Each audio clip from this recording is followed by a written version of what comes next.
Welcome to the Lone Road iRacers podcast.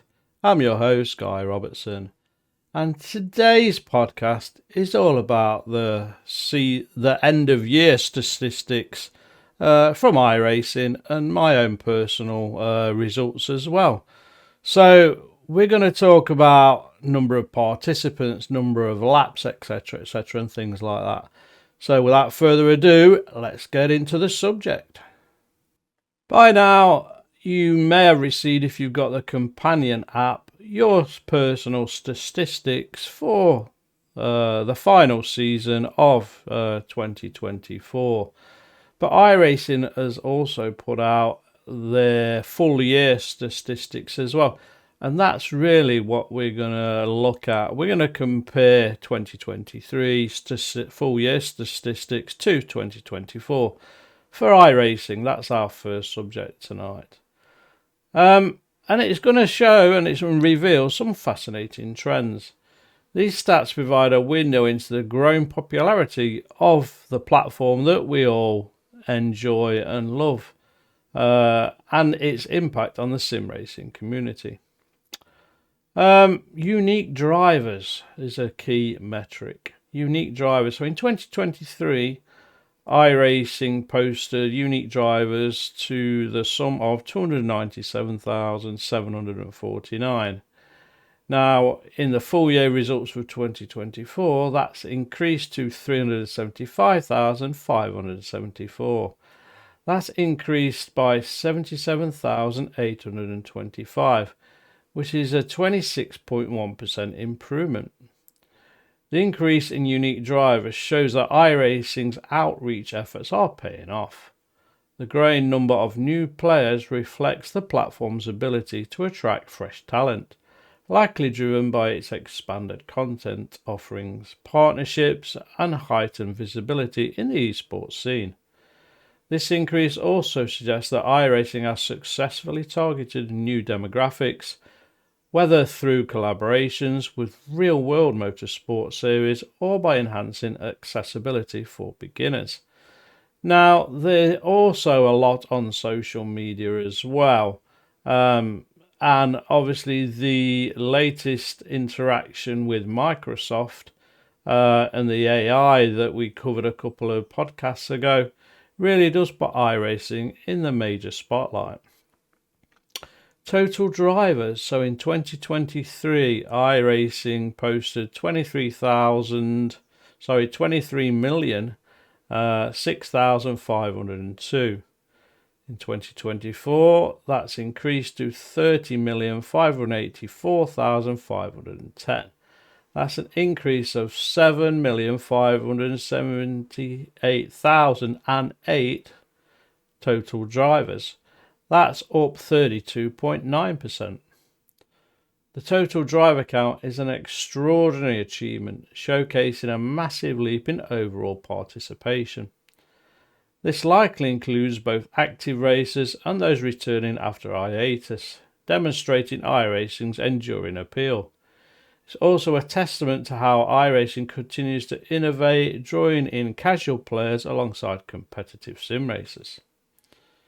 Now we're moving into laps completed. Now, as I've said before, this could be a little bit of what's been on the schedule as well. If there's been more endurance races than the previous year, this could skew the figures. But anyway, the numbers are the numbers. So laps completed in 2023, 501,657,697. The 2024 full year results show 624,437,650. That's an increase of 122,779,953, a whopping 24.5% increase. And clearly that has effect on the miles. So in 2023, 918 billion 900,308,057. 2024,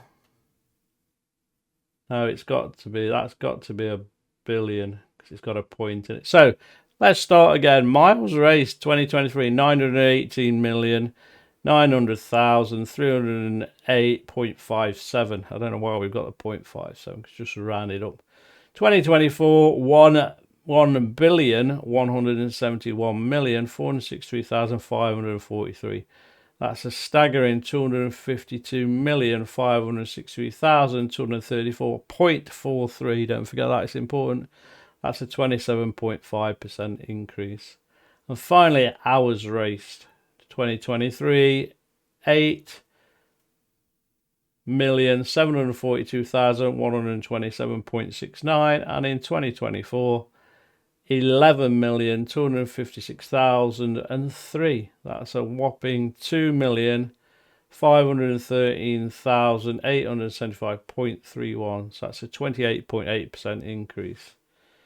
These numbers point to an increase in active player base, with more laps completed, miles raced, and hours spent on track. It's clear that iRacing is not just attracting new members, but also encouraging deeper engagement within its community.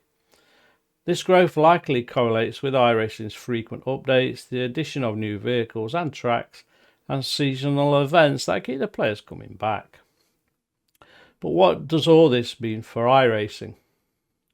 The growth in unique drivers and overall activity indicates a robust and expanding ecosystem. iRacing's ability to keep its audience engaged with regular updates, such as the introduction of new cars, tracks and features like the debris refresh system, demonstrates its commitment to innovation. It also highlights the platform's ability to retain long-term subscribers while continuing to draw in newcomers. For iRacing, maintaining this balance between content quality and scalability is critical for sustained success. The increased activity across all metrics bodes well for iRacing's presence in competitive esports. More drivers mean a larger talent pool, which enhances the quality and intensity of competition in events like the iRacing World Championships. Additionally, these statistics reflect the growing influence of sim racing as a legitimate form of motorsport, bringing the gap between virtual and real-world racing. Esports events might also be a key driver of engagement as they attract both participants and viewers, creating a vibrant ecosystem.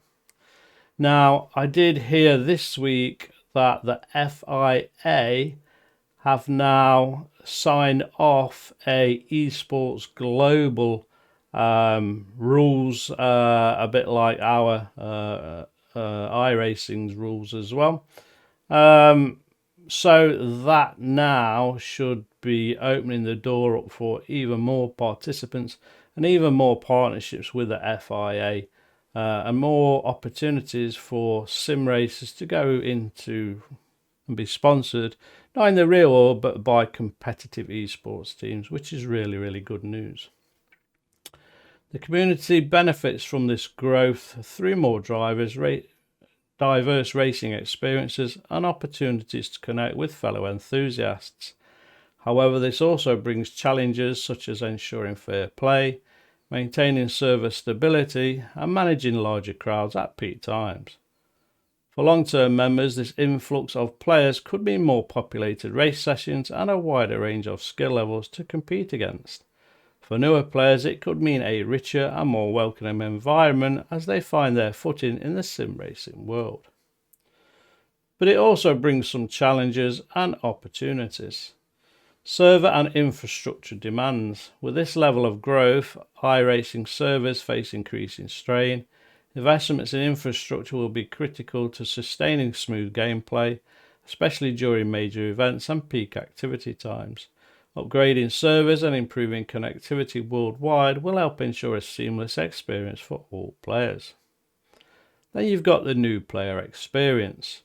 As the number of unique drivers grow, onboarding and retaining new players will require enhancements to tutorials and matchmaking systems.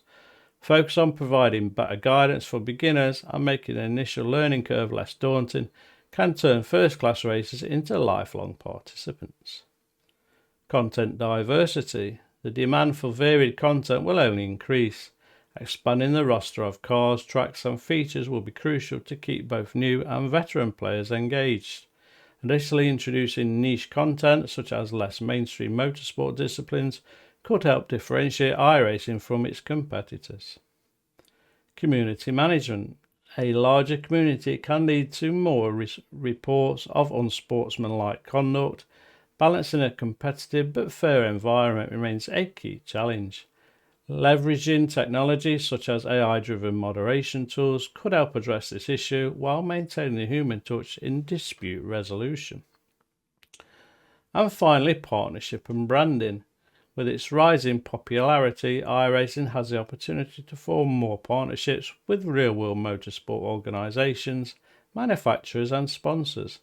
These partnerships could enhance the platform's credibility and provide additional resource for development. So in conclusion, the comparison of 2023 and 2024 iRacing results highlights remarkable growth across all major metrics. This not only reflects the platform's success in attracting and engaging drivers, but also underscores the increasing prominence of sim racing in the broader motorsport and esports landscape. For the community, this growth is both exciting and challenging, paving the way for new opportunities and experiences in the years ahead. So 2025 is shaping up to be another fantastic year. Lots of potentials to come, and we're only going to see more iRacers on the service. So as iRacers already, we've got to be prepared for that. The little article touched base a little bit on being prepared for a larger mix of skill coming onto the service. So we've got to be a little bit more patient, a little bit more to be coaches, if you like, for the newbies, and to make sure they understand the rules and expectations as well. So the next part of the podcast is just going to be a few minutes touch base on my own personal results for the final season in 2024. As I touched base on earlier, we've all received now our stats or statistics, how we did in the final season in 2024. So you can see mine on the screen. So 197 race starts, average start 9th, average finished 8th, 6 wins, 77 top 5s, and I completed 2,754 laps. But what does that mean? What does that give me as an iRacer? Does it give me something to focus on? Does it help me set goals? Does it highlight any weaknesses that I need to work on? And how do I maintain the positives, for example? This little section is all about kind of this goal setting for the upcoming season. So we're going to quickly look through this in a little bit more detail than normal. Performance highlights, as I've said, race starts 197, but what does that mean? Impressive consistency and participation across the season. High race activity demonstrates dedication and a drive for improvement. Now, it means a lot more than that. It means my family is allowing me to take my hobby quite seriously, for me to improve and give me time to do that without getting nagged at and things like that. So that's important. Average start 9th, a solid starting position on average, indicating decent qualifying results, but with room to push further up the grid. Now, I totally agree with that synopsis. There's times when I've messed up my qualifying. For whatever reason, we all make mistakes. So there's something there to work on for 2025. Average finish 8th. Improved finishing positions relative to starting positions shows strong racecraft and the ability to gain places during races. Don't get any more improvements there, but you can only race, what's in front of you, I suppose. Win 6, a commendable win tally showcasing competitiveness in the field. I can't remember throwing away from a mistake at any point when I was in the lead, so I took advantage of where they were places or wins to achieve. Top 5, 77. Significant consistency near the front of the pack, highlighting reliability and a competitive edge. Now, in many of the podcasts over the years, one of the most important points I've touched base on is consistency. Having a repeatable driving style while you're on track, and a set of behaviours as well. One of the main things that I learnt through my 3 and a bit years of being an iRacer now is to know when to yield a position. I can remember in the first 2 years being an iRacer, if a faster car was approaching, trying to race and use defensive lines, probably mid-race, not near the end of the race, but mid-race. And actually that was causing some collisions between me and that faster car. So you seem to have that epiphany moment at some point in your iRacing career, well, I did, where basically let that person go. I'm not really racing that faster car. I'm racing the car in front who I'm potentially catching. So a real lesson that I learned was to yield positions to the faster cars. Don't put you or that other driver at risk on the track. Now, it's hard to do at times when you're, in the moment, but you've got to have that management of your race to take that to get your brain engaged rather than just focus on speed and corners. I'm going to let this person go. He's obviously a lot quicker than me. I'm not racing him because he's probably going to win the race, or her, but I'm going to let you go and I'm going to catch up because the other guy in front will get a blue flag and I'll have to slow down slightly anyway. So there's just something for you, the listeners, to consider. Laps driven 2,754 demonstrates dedication and endurance through the season. Laps led 58. While leading 58 laps is respectable, focusing on converting more of those laps into victories could elevate results further. So that's a solid point as well that's been identified for me to kind of reflect on going into 2025. Now, we have some goals set for 2025.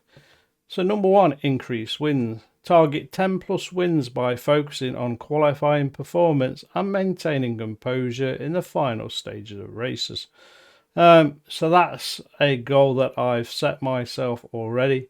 I'm going to go for 10 wins or more this season and trying to maintain, as it says there, more consistency towards the end of the race.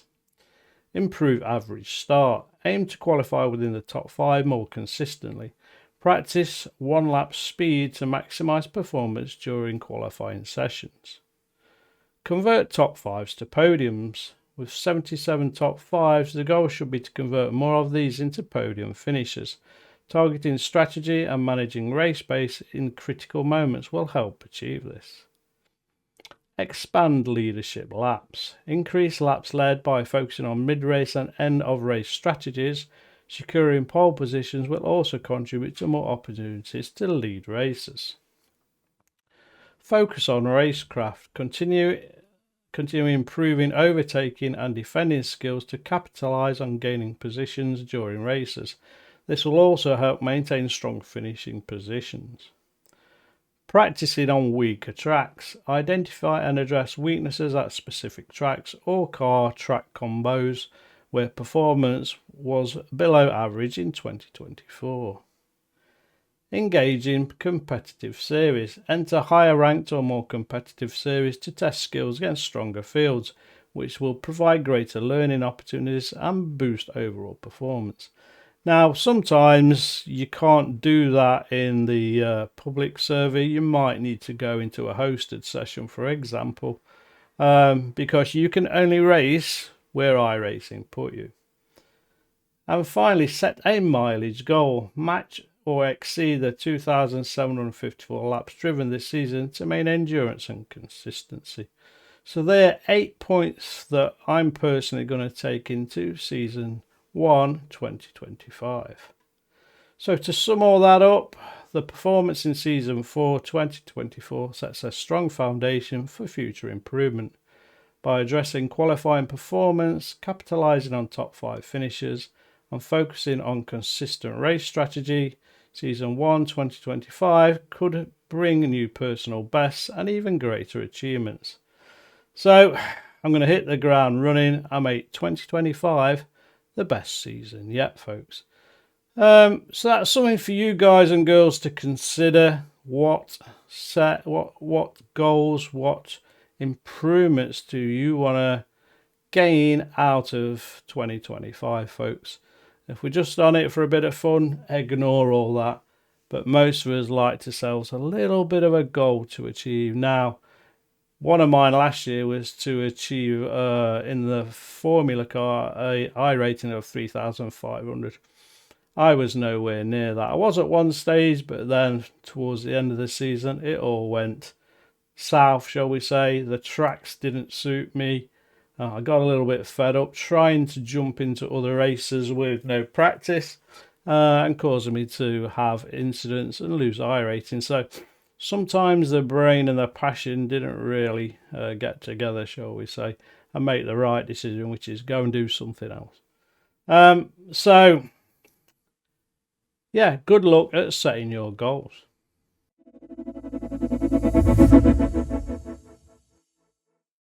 Well, that brings us to the end of this episode on the Lone Road iRacers podcast.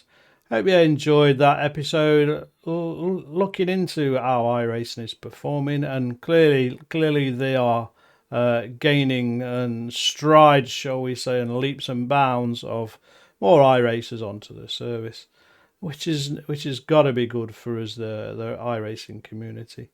And how I've gone around setting my personal goals for 2025. And we'll reflect on the whole of that this time next year, folks. Still looking for guests for the podcast or topics. Please drop an email into the show, anybody that's interested in becoming a guest, or any specific topics you would like the podcast to talk about. Until then, happy iRacing, and I'll see you on the track soon.